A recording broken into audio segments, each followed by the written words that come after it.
Chapter 9, Sanctuary and Secrets, New Orleans.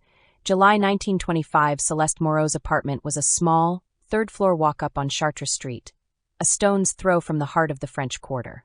The building was old, its plaster walls cracked like the lines on an ancient face, but it was a sanctuary, at least for now. The room was a reflection of Celeste herself, a cluttered haven of ambition and defiance, with a typewriter on a rickety desk, stacks of newspapers and books spilling onto the floor, and a single window overlooking the gaslit street below. A faded quilt draped over a threadbare sofa, and a small crucifix hung above the door, a relic from her Catholic upbringing that clashed with the modern chaos of her life. Julien Dubois stood by the window, his dark eyes scanning the street for any sign of the red-eyed shadow that had watched them at his office. The humid night pressed against the glass, the faint wail of a trumpet drifting up from a nearby speakeasy. But the shadows outside seemed to move with a life of their own. At 35, Julien was a man haunted by the vampire they'd fought at the riverfront, by the ritual that threatened more lives, and by the spirit girl from his past, whose hollow eyes had marked him in ways he was only beginning to understand. His hand brushed the rosary in his pocket, a reflex that felt more like a plea than a prayer, his Catholic faith a fragile shield against the supernatural truth he could no longer deny. Celeste sat at the desk, the file from Julien's office spread out before her, her auburn hair falling in loose waves around her shoulders. At 28, she was a whirlwind of determination, her green eyes sharp despite the exhaustion etched into her face. Her practical blouse and trousers were still smudged with ash from the warehouse fire, a reminder of how close they'd come to death just hours ago. She'd made them coffee, black, bitter, the only thing she had in the apartment, and the chipped mug in her hand trembled slightly as she read through the 1895 case notes, her journalist's mind piecing together the puzzle. "Listen to this," she said, her voice steady but tinged with urgency as she pointed to a yellowed newspaper clipping. "It's from 1895, during the Bayou disappearances. Witnesses report a man matching Victor Leroux's description performing a ritual under the full moon, surrounded by symbols of voodoo origin. The ritual was interrupted by a local priest, Father Etienne, who claimed Leroux was attempting to bind the souls of the marked to gain eternal life beyond vampirism. Julien, this is the same ritual we saw in the warehouse, same symbols, same purpose." Julien turned from the window, his jaw tightening as he crossed to the desk, his polished shoes scuffing against the worn floorboards. "Father Etienne," he repeated, his Creole accent thickening with the weight of memory. "I knew him when I was a boy. He was a friend of my father's, a priest at St. Louis Cathedral. He died when I was 10, but I remember. He used to talk about fightin' evil in the city, evil that wasn't human. My father never believed him, but after that case in 95 he started to." Celeste's green eyes met his, a flicker of understanding passing between them. "Your father worked that case," she said, her voice softer now, a journalist's curiosity tempered by empathy. "And now you're working this one. It's not a coincidence, Julien. The spirit girl you saw, the marked one thereafter, it's all connected. Leroux's been at this for decades, and you're part of it, whether you want to be or not." Julien's hand clenched into a fist, the memory of the spirit girl rising like a specter, her hollow eyes, her whispered voice in the bayou, the way she'd appeared to him and no one else when he was 15. "I never asked for this," he said, his voice low, a raw edge to it that he couldn't hide. "I thought I could leave the past behind, my father's cases, that spirit, all of it. But it keeps coming back, dragging me in. And now it's dragging you in too." Celeste stood, crossing to him, her hand resting on his arm, a gesture of comfort that felt more intimate than she'd intended. "I'm here because I choose to be," she said, her voice firm, her green eyes blazing with resolve. "I'm not running from this, Julien, and I'm not letting you face it alone. We're a team, partners. Whatever Leroux's planning, we'll stop him. Together." For a moment they stood there, her hand on his arm, the air between them charged with a quiet intensity. Julien's dark eyes searched hers, and he felt a pull he couldn't ignore, a warmth that scared him as much as the vampires did. He'd built walls around his heart after losing a love years ago, a wound he rarely spoke of, but Celeste was breaking through them piece by piece. "Thank you," he said, his voice gruff, his hand covering hers for a brief moment before he stepped back, the contact too much, too soon. Celeste nodded, her cheeks flushing slightly as she turned back to the file, her journalist's mask slipping back into place. "There's more here," she said, flipping to a page of handwritten notes in Julien's father's scrawl.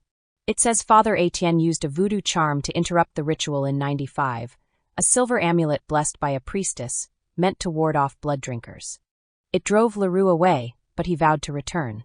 Julian, if we can find that amulet, or something like it, we might have a way to stop him. Julian's mind raced, a flicker of hope breaking through the dread. Mama Zora, he said, his voice sharp with realization. She'd know about that amulet, might even have something like it. We need to go back to her, but not tonight. It's too dangerous with them watching us.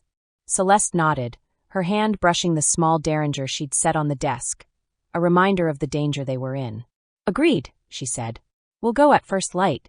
For now, we should rest, try to. A crash from the street below cut her off, the sound of shattering glass followed by a low, guttural hiss that sent a chill down Julian's spine. He rushed to the window, his revolver in hand, and peered through the cracked glass.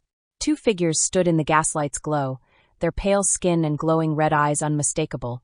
Vampires, the same kind they'd fought at the warehouse. One of them held a broken bottle, its jagged edge glinting as it pointed up at the window, a silent threat. The other hissed again, its voice carrying on the night air. We smell you, marked one. You can't hide.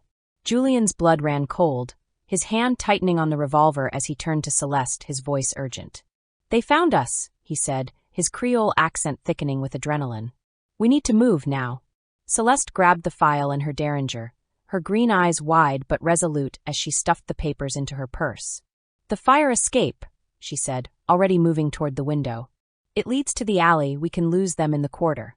Julian nodded, shoving the window open and helping Celeste onto the rusted fire escape, the metal groaning under their weight.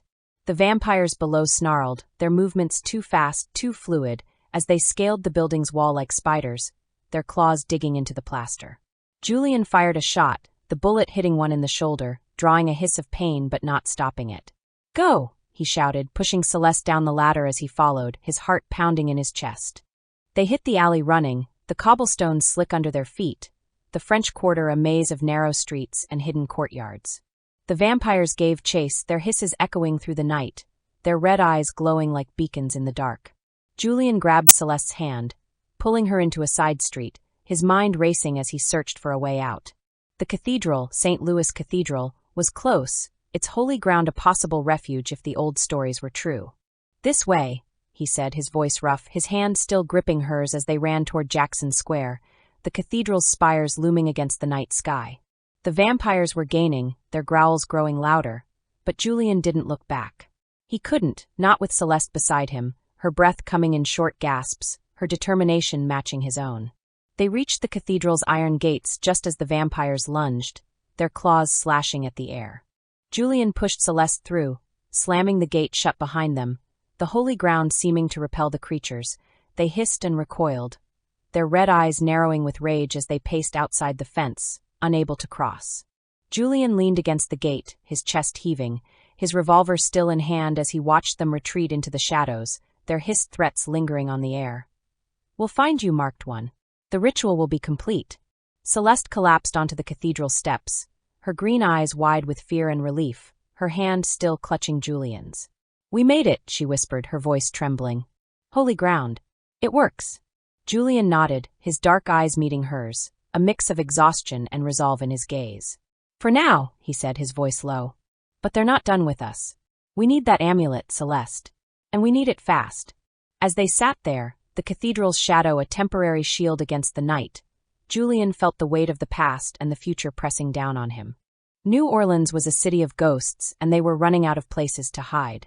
Notes length and detail. This chapter is around 1,200 words, providing a detailed look at Julian and Celeste's time in her apartment, the historical connection to the ritual, and their escape from the vampires. It builds suspense and deepens their emotional bond. Atmosphere. The noir tone is maintained, with vivid descriptions of Celeste's apartment, the French Quarter at night, and the cathedral chase, emphasizing the gritty danger of 1920s New Orleans and the supernatural threat. Character development.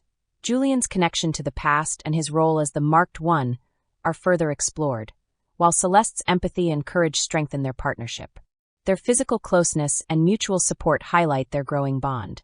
Plot progression. The chapter reveals more about the ritual's history, introduces the silver amulet as a potential weapon, and escalates the threat with the vampire's pursuit, forcing Julian and Celeste to seek refuge on holy ground. If you'd like to adjust the tone, add more action, or focus on a different element, let me know. Would you like to proceed with Chapter 10, or would you prefer to revise this chapter? Write detailed Chapter 10 below is a detailed Chapter 10 for Fangs, a New Orleans vampire murder mystery, following the events of Chapter 9. In this chapter, Julian Dubois and Celeste Moreau, having taken refuge in St. Louis Cathedral, regroup and seek guidance from Father Antoine, Julian's mentor and a priest with knowledge of the supernatural. They learn more about the silver amulet and the ritual, while the vampires close in, forcing a tense escape. The chapter deepens the mystery, strengthens Julian and Celeste's partnership, and escalates the danger. The noir tone continues, with vivid sensory details, character introspection, and a palpable sense of supernatural menace, all set against the backdrop of 1920s New Orleans.